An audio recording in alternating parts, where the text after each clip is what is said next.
A few years ago, I was walking through the halls of a clinic where I used to work. I noticed one of the doors was halfway open to one of the exam rooms.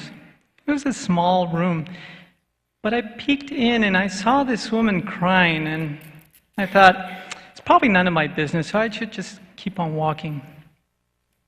But something told me, no, you should just go in, and I did.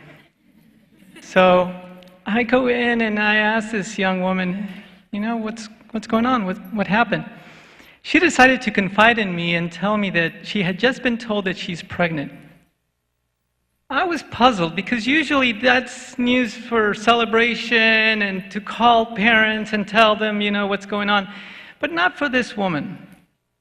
She had most of her family outside of the country, and the relationship that she was in was not very good. So I sat down next to her. There was a small table in between us, and she did most of the talking. I did most of the listening for a change. And, at the end of the conversation, I told her, you should pray about what you're going to do, because I'm sure that you're afraid. You're probably thinking that you're not going to be a good mom, or how are you going to support this child? But you should pray about it. Think about it. And I just left the room thinking, that's probably I should have said more, but I just left.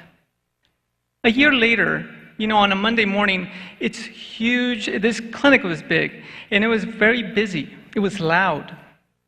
So you could not even hear people talking because there was machines and everything going on. But I noticed that there was a woman trying to catch my attention. She was waving at me on the other side of the window. So I got a little closer, and I noticed that it was this woman. This time, she was carrying a beautiful baby boy. I couldn't hear anything. All I could see is her pointing down and saying, "Thank you." So, thank you.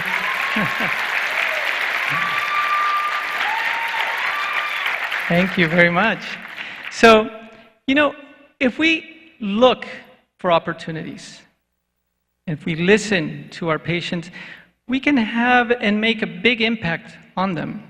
And they make a big impact on us. I still remember that story, several years later now.